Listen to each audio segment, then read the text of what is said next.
is Lori Bumbaco. I'm a registered dietitian and I'm also board certified as a specialist in oncology nutrition.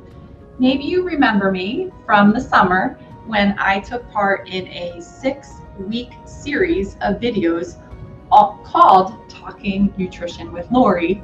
And it was all about the common questions that individuals who are diagnosed with cancer, the common questions that they ask me. And what I attempted to do in those videos was address nutritious solutions for each of those questions with practical yet simple and effective tips to do so. Now, I had so much fun doing those videos.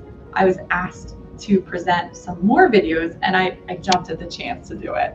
So here I am. I'm at Cancer Wellness Center in the demo kitchen, and for the month of October, I have 2 videos that I'm going to present and to address an important question, one that many individuals have asked me throughout my career, but especially right now. And that question is, what foods can I eat to help support my immune system? What a great question. And maybe you are asking that one as well, especially given the pandemic, right? It's highly on everyone's mind. So I would love to try to answer that question. But first, before I do that, I'm going to take it into this kitchen. That's why we're here today, because I have a great recipe to share. So in this saucepan, I already have working the start of a great immune supportive soup. I started with some onions. I actually took a cup of diced onions, and then to that, I added 4 cloves of garlic that I minced. And I worked that through for about a minute while the onions became translucent. And then to that, I thought, let's make this seasonal, right? So I added some fresh thyme, and I added about a teaspoon of fresh thyme. And I like to spice things up in the kitchen. So I also added a generous pinch of crushed red pepper flakes. Now you can modify that as little or as much as you'd like. Maybe you like it a little more spicy and you want to add more. Have at it, right? It's going to taste delicious. So I have that working through. It's becoming super aromatic right now. I have a feeling we're going to be joined by some of my colleagues shortly because, it just smells amazing. So to this, I'm going to add some more immune supportive foods that I'd like to talk about in a moment. So this is working through as I shared, and I'm going to add to this one of my favorite pantry staples, and that is pumpkin puree. So I have here, this is about 30 ounces of pumpkin puree, and not the pumpkin pie filling, not the sweet stuff, but just straight pumpkin puree. That's all that you're going to see on the ingredient list. Just one ingredient, pumpkin. So I'm going to add that to my saucepan. So good. It's almost always in my pantry. I love to have this to start a lot of different soups and stews. Great for like a vegetarian chili. Oh, it would be so good. And then to this, I'm going to add some more ingredients, and we're going to let them work together to develop some flavor. So the pumpkin puree is in there. I'm also going to add some red lentils. Great pantry staple as well. I think that red lentils are sort of like the fast food of the bean and the lentil family because they cook so quickly. These are going to be ready in about 20 minutes. It's so great. So I'm going to make sure I get them all out of there because I want to eat them. And then to this delicious concoction, I'm also going to add some vegetable broth. And this is also low sodium. So you can decide if you want to modify based on your preference. You certainly could use chicken broth if you prefer that. We're making this recipe a vegan recipe because of this vegetable broth. So this is about 4 cups. I need 6 cups total.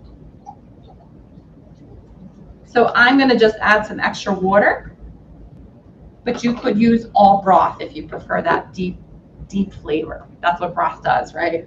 So I'm going to add additional water to this, and we're going to let these ingredients work together and kind of get married to develop some great flavor. I want to bring this up to a boil, so I'm going to cover this, and I'm going to raise the heat just a bit, and I'm going to have to keep an eye on it. because we want to enjoy this soup when it's ready. I'm just going to stir that all together, and I can't wait to come back to this and show you what has developed. Okay, so we're going to let that come to a boil, as I shared. Super easy, right? Chances are you have many of these ingredients in your pantry already. Okay, we're going to leave that go. So let's get back to that question. How can food or nutrition help support my immune function? Well, hopefully, again, this is a concern that's on your mind. I feel like because of the pandemic, a lot of individuals are concerned about their immune function. But I gotta say, most individuals who have been diagnosed with cancer, this is nothing new to them. They are looking to support their immune system right from the start, usually because of their treatments. And they're looking for ways to take any advantage, any way that they can help themselves to make sure that their immune system is functioning as best as it can. So if you are concerned about that and you feel like you're not alone, a lot of the world is concerned about immune function right now. Have you noticed, I don't think it's a coincidence, there is an explosion of products on the market, whether it be functional foods like teas or drinks, or dietary supplements that promise to boost immunity. Well, I'm here to set the record straight about that just a little bit, because first, we don't want to boost our immunity. We want our immune function to just work. We don't want it to be underactive, but we also don't want it to be overactive. And that's what the suggestion of boosting immune function means. We don't want an overactive immune system. We want just the right functioning immune system. And certainly nutrition and some of the foods and nutrients that we eat can help support that job. Also, I don't want you to waste precious time, energy, or money on any of these products that have unsubstantiated claims that sound good, but really are too promising, too good to be true. So let's talk then about the nutrients that I understand to be very well implicated in supporting the process of our immune system, meaning helping the immune system do its job. And as I was thinking about this video today, I had seven nutrients that came to mind. So let's start with that. So the first one is a nutrient that I'm pretty sure you're familiar with. It's called vitamin C. Have you heard of vitamin C? Yeah, a lot of claims being made about vitamin C. Well, vitamin C is certainly important for our immune system. It is a potent antioxidant. So what that means is that it helps maintain the health of cells, and that includes immune cells. So it doesn't let those immune cells get damaged by things in our environment or anything else that we might get exposed to. But vitamin C is also an important component of building collagen, and collagen is necessary to help build healthy tissues, right? Including the tissues that are implicated in our immune function. So where do we find vitamin C in foods? Perhaps you're aware vitamin C comes in our citrus fruits, right? But did you know there's a lot of other sources of vitamin C? Let me introduce you to them. So one of my favorite sources is broccoli, and I have my plethora of choices here for you to choose from. Broccoli is a good source of vitamin C. Same with Brussels sprouts, also a great choice this time of year for our vitamin C. But I wanted to point out one that you may or may not be familiar with, and that is our red bell pepper. So did you know that half a cup of red bell pepper, just a measly half a cup, it gives us over 100% of the vitamin C that we require every single day. That's it, right? This is number one on the list for vitamin C. Pretty impressive. So the second nutrient I want to talk about, maybe another one that you're familiar with, it's vitamin A. So vitamin A is important in terms of maintaining the integrity of the lining of both our respiratory tract as well as our digestive tract. And I'm going to get to the digestive system in video number 2. Just wait. So if we have a well-functioning barrier in our respiratory and our digestive tracts, then that's helping to support our immune function. So where do we find vitamin A? Well, it's in a lot of our orange and deep green colored fruit and vegetables. So classic examples are apricots. I almost always have them in the pantry too. But also too, some great seasonal vegetables like sweet potato and winter squash. This happens to be delicata squash, one of my favorites of the season. And then also too, I wanted to point out spinach. So here's some baby spinach, and we might use this in our soup in a little bit. Great source of vitamin A as well. Now the third nutrient is my favorite, and that is vitamin D. And that's because it's called the sunshine vitamin. It's my favorite because we synthesize vitamin D in our body when we receive UVB light on our skin.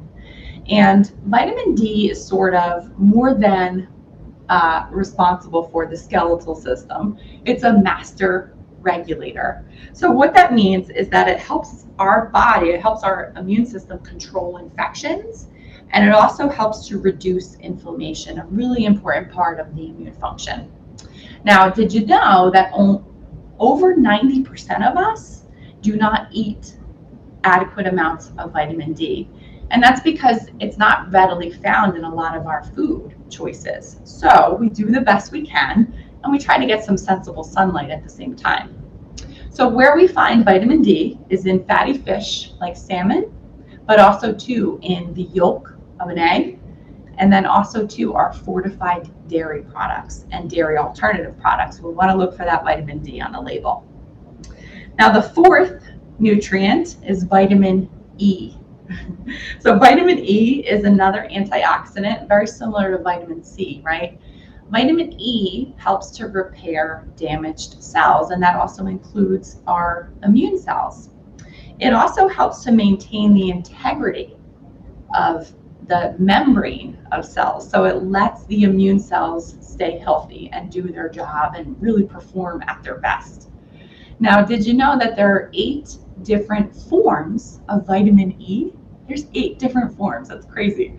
So researchers are looking at all different 8 forms to see how they may be implicated in our immune function. So where do we find these 8 different forms of vitamin E? Well, they're most commonly found in our nuts and our seeds, and then any oils made from them, as well as vegetable oils. So common sources are sunflower seeds, but also too almonds, really good pantry staples here. Almonds, and then also too peanut butter, good source of vitamin E, and then also too spinach. Going back to that spinach again. What a winner here. So the 5th nutrient is not a vitamin. It's our one and only mineral that has made the list. And that mineral is zinc. Another popular one, probably you've heard about zinc. So zinc is responsible, kind of has a major responsibility with our immune function. It helps to develop and activate our T lymphocytes.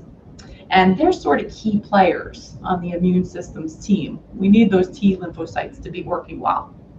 So oysters are the highest source of zinc in the American diet, but we also find zinc in other foods such as our beans. So I almost always have that pantry staple around, our beans, lots of different choices there. But then also too, nuts like pumpkin seeds, seeds like pumpkin seeds, and then nuts like cashews, so delicious. And then also too, chickpeas are a good source of zinc. And my favorite way to have chickpeas is roasted. So there are some products on the market that actually do that work for us and roast chickpeas. So delicious this way. So number 6 on the list, we're working our way down, and I'm worried that our soup might not be done in time. So we might have to come back for another video for that. But number 6 on the list is protein. So protein, hopefully you are thinking, well, I'm not surprised protein made Lori's list. So protein is known as a builder. It helps to build new healthy cells and new healthy tissue. So that also, again, includes the cells and the tissues that are involved in our immune system. Now, you probably are aware good sources of protein come from both animal sources, but also plant sources. So our animal sources of protein come from fish and poultry, as well as eggs, and then also too dairy. But our plant sources of protein, I always got to go back to the beans. They're so versatile. Also, lentils are a good source of protein. Remember, that's what we used in our soup, the lentils. Such a great choice there. And then also, too, our nuts and our seeds. They can give us some good protein. Now, last but not least, I would say this is my runner-up for my favorite on this top 7 list. So number 7 is a special group called flavonoids, and they are phytochemicals. I don't know if you're familiar with phytochemicals or flavonoids. That might be another video to present. So flavonoids include 6 different classes.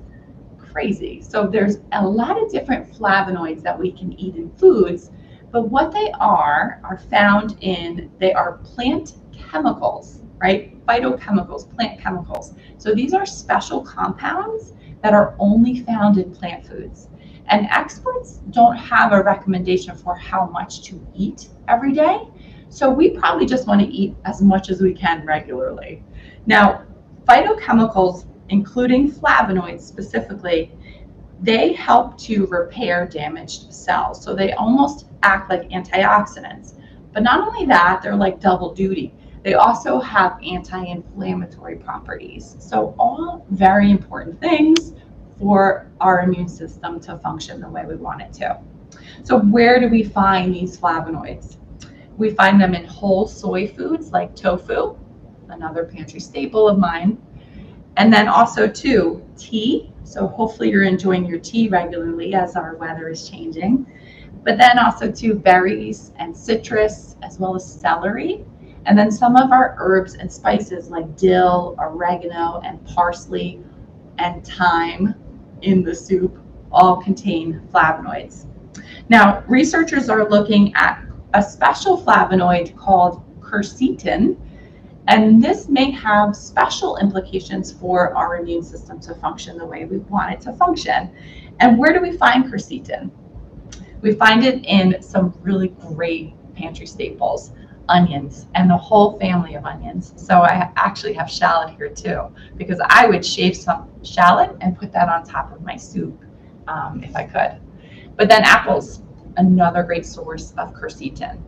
And probably one of our greatest sources of quercetin in the diet is from capers. So capers are like this great little punch of flavor.